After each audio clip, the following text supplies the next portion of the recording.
here if you guys have any questions. So. I want to shake his hand. Nice First talking time to we've you met on the phone. Thank you so much for what you did. See, Beautiful, wonderful. I got to know you pretty good. Yeah, I'm but looking you at all those did. I know. photos. Thank you kindly.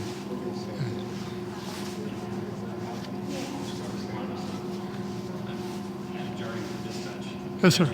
Thank you.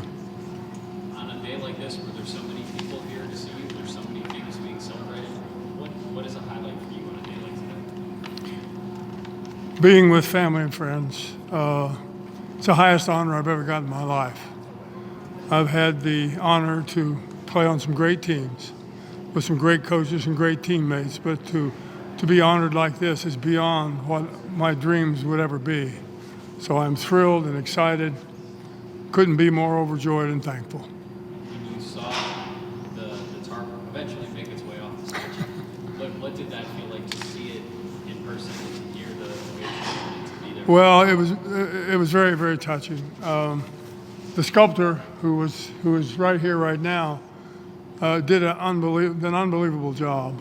He said it was the most difficult statue he's ever done because there was so much detail in the ball at the top of my fingertips.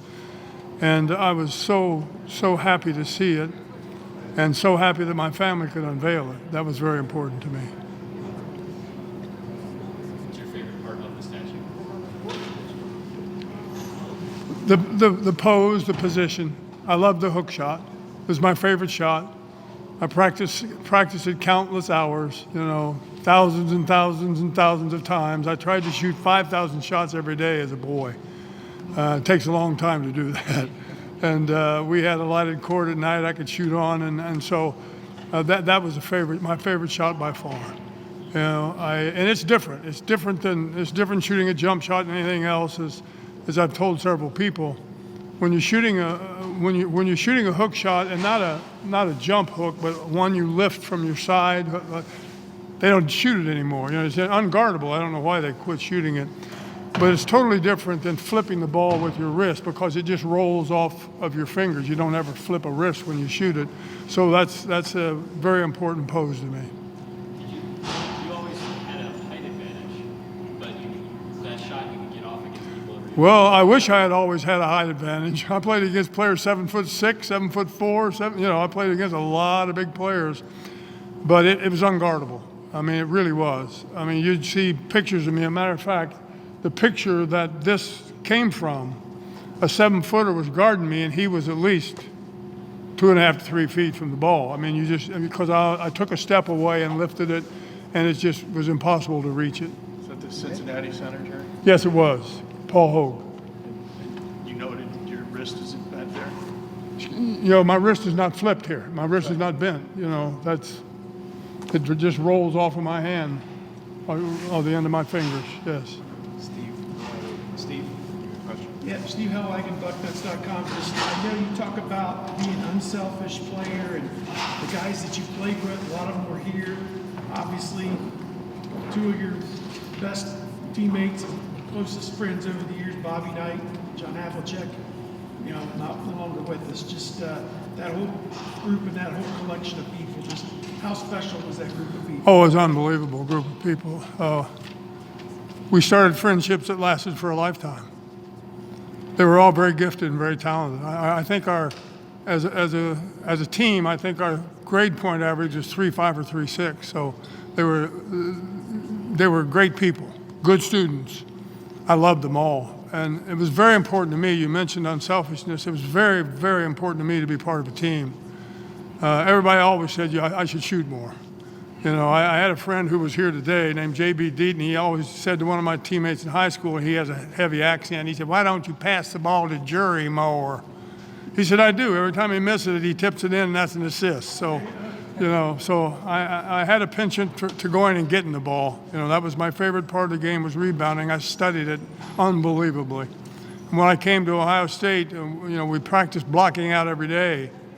And one day I asked Fred Taylor, our coach, I said, "I want to talk to you." He said, "Okay." I said, "If you don't mind," I said, "I don't mind. I'm going to do everything you tell me. I'm coachable, etc." But I said, "When the game starts, I'm never going to block out." He said, what are you talking about? I said, why should I go find some 7-footer who has no idea where the ball's going, and when I know exactly where it's going, I'm going to go get it, and we're going to be going the other way. And so he said, if you can do that, do it. And that was, I just studied it so much. And I missed shots on purpose for 8 hours in a row some days. I imagined there was a clock on the top of a rim, and I'd miss them on the inside of 3 to make them bounce that way, and the outside of 3 to make them always watching where the ball is going and why. And every time I saw any other player shoot a shot, why did that happen? Where is it going? What did he do? What was the arc like, etc. So I developed almost a software in my mind, and I knew where the ball was going, and so I didn't waste my time to block out. I just went and got it. But if I was playing against Wilt Chamberlain or somebody like that and we were close to the basket, naturally I blocked out. And better block him out when you're close. But if it was far away from the basket, there was no way I was going to do that. Let's just do a few more questions. Okay, let's go. Andy Gabriel. I'm sure it's hard to pick just one. Just your favorite memory playing here? Oh, well, I guess my favorite memory playing here is winning the national championship. I mean, what could be better than that? And we were young. There were 3 sophomores that started on the team. And, all the players were great players. They all went on to play in the NBA. And so it was a great team. I don't think it's ever really gotten its just due. But winning the national championship, you can't do better than that in college as a basketball player. And that was my best memory by far.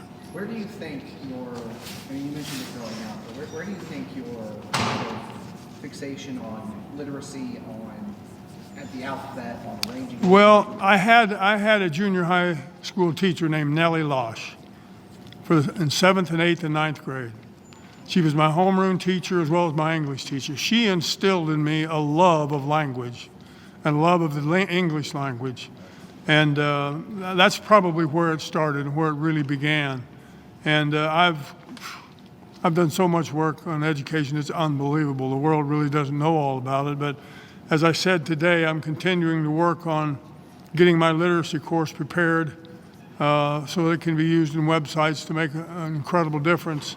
If I have children with me, let's say there were 100 children here and none of them could read and write, I would say to them, how many of you know what a dog is? Every hand's going to go up. How many know what a cat is? Every hand's going up. A tree, car, bus, whatever. All the hands are going to go up.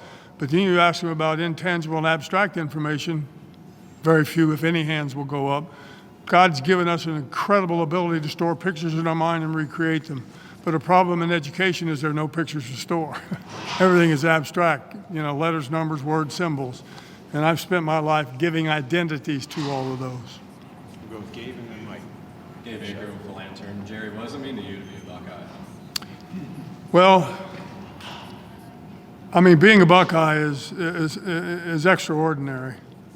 I'm an Ohioan. I came to Ohio State you heard some of the reasons there today. I refused to be recruited when I was in school. I wanted no part of it. I didn't want to be bothered. I didn't want, I heard about so many youngsters that had gotten in trouble and had problems. I just wanted to live a normal life as best I possibly could. And so I refused to be recruited. So I didn't have the problems that a lot of young people did. And I heard about Ohio State. I heard about some things. I was in a position where I could talk to Coach Fred Taylor once and talk to him. And he mentioned education to me and not sports, which was very important to me. I came here on an academic scholarship, not a basketball scholarship. I didn't want a sports scholarship. I was a student athlete, not an athlete who was a student, vice versa or whatever. But I came here on an academic scholarship, and I applied myself, and I was a straight A student, and learning was easy for me. By that time, I had developed memory systems, and it was fun, simple, and easy for me. And by the way, John Havlicek was the first person that ever lived who knew I spelled alphabetically and did memory things. I never told anybody. My parents, my brother, my best friends, my teachers, I just did it. Just like I was as a young basketball player, I went out there and I did it. I practiced 12 hours a day, using my mind. And why shoot a shot if you don't know what the purpose is? For instance, kids go out today and they just fire balls up. They don't know what's happening. Well, you need to know what's happening. But I haven't come back to your question yet, I will.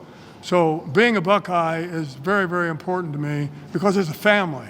It's a huge family, but it's family, and family is important to everybody. And everybody who is a Buckeye loves Ohio, loves the Buckeye State. And I'm just so thankful that I came here because it was one of the great experiences of my life. All right, we'll finish up with Mike. Jerry, I know you had a medical scare earlier this year. Yes, I had a bad year this year. I want to ask you how you're feeling and Well, I feel better today than I've felt in quite a while. I wonder why. Because God is good. And He allowed me to feel well for this special day in my life. I have some problems with my heart. It races, and we don't know why. My cardiologists don't know why. It's hard for me to walk places because my heart speeds up so much, and I don't feel well at all. But and that just started about 3.5 months ago. I was doing well, progressing back from having some prior problems, and but we're going to get it worked out. I still have a lot of work to do. and how do you feel from the neck up? Excuse me? How do you feel? Oh, from the neck up. Spiritually? From the neck up, I feel great. I mean, my mind still works well. I can still memorize a 100-page magazine. I can meet 400 people, remember their names. And God loves me. And that's the end. Thank you, Jerry. You're welcome. Hey, Jerry, can I get a picture real quick? Yes. You guys have